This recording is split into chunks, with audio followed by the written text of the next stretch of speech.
In the bustling village of Umofia, Nena lived with her family in a modest hut. Life had never been easy since her father passed away, leaving her mother, Adis, to raise Nena, her younger sister Adiko, and their little brother Chokuma. Adis worked tirelessly to provide for her children, but the struggle to make ends meet was relentless. Despite the hardships, Adis held on to a hope that her daughters would marry well and lift the family out of poverty. Nena and Adiko grew into beautiful young women, their beauty renowned throughout the village. Adis, desperate for a better life, began pressuring them to marry rich men. "Do not bring a poor man home," she would often say. "I have suffered enough. It is time for me to enjoy." The pressure from Adis became unbearable.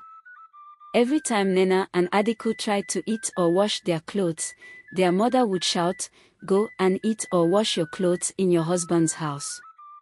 Your mates are all married, and here you are with me." Adis humiliated her daughters for the smallest mistakes, her frustration pouring out in harsh words and scolding. The constant nagging drove a wedge between Adis and her daughters. Adiko, desperate to escape the daily torment, soon found herself courted by a wealthy young man from a neighboring village. When Adiko married him, Adis' demeanor changed entirely. She showered Adiko with praise and constantly demanded money from her new son-in-law. The humiliation and pressure on Nena only intensified after Adiko's marriage. Unable to bear it any longer, Nena decided to leave for the city, seeking refuge with her longtime friend, Amora. The bustling city of Enugu was a stark contrast to her village, filled with opportunities and new faces. It was in Enugu that Nena met Chukwumeka, a handsome and wealthy man who seemed to be everything her mother wanted in a son-in-law. Despite noticing his cold touch and strange behavior, Nena was blinded by her desperation to marry and make her mother proud. She ignored the signs that something was amiss and forced herself to fall in love with him. One day, Nena took Chukwumeka to her village to introduce him to her mother. Adis was overjoyed and welcomed him with open arms. After a few weeks, Chukwumeka paid Nena's bride price in full, and they returned to the city as husband and wife. However, Nena soon began to feel uneasy. She realized that she knew nothing about Chukwumeka's family and had never visited his home. Whenever she brought up the topic, Chukwumeka would postpone their visit, giving vague excuses. Nena's longtime friend, Amora, noticed her distress and advised her to insist on visiting his family. One day, while happily shopping at a supermarket with Chukwumeka and Amora, a woman called out to him. The moment Chukwumeka saw her, he quickly turned a corner and disappeared.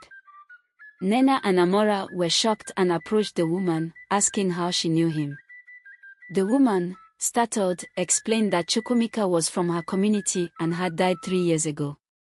Nena couldn't believe what she was hearing. Determined to uncover the truth, she asked the woman to take her to Chukwumeka's village. The next day, Nena and Amora traveled to Chukwumeka's village with the woman. There, they met his aged parents and siblings, who confirmed the horrifying truth: Chukwumeka had indeed died 3 years ago. They showed her his grave, and Nena's world came crashing down. She wept bitterly, her heart shattered by the revelation. Nena returned to the city, overwhelmed by grief and anger. She blamed her mother for pushing her into this marriage, for pressuring her so much that she ignored all the warning signs. She felt trapped in a nightmare, married to a ghost, and uncertain about what to do next. Back in the city, Nena confided in Amora, who supported her through the emotional turmoil. Together, they decided to confront Adis. Nena needed her mother to understand the consequences of her relentless pressure and the pain it had caused. When Nena and Amora arrived in Umofia, Adis was surprised to see them. Nena tearfully recounted her ordeal, revealing the truth about Chukwumeka. Adis was stunned, her face pale with shock. She realized that her actions had led her daughter into a tragic situation. Determined to find closure, Nena decided to visit Chukwumeka's grave one last time. With Amora by her side, she made the journey back to his village. Standing by his grave, she whispered a farewell, acknowledging the love she had felt and the heartbreak she now endured. Returning to the city, Nena began the arduous process of rebuilding her life. She focused on her work and leaned on Amora for support.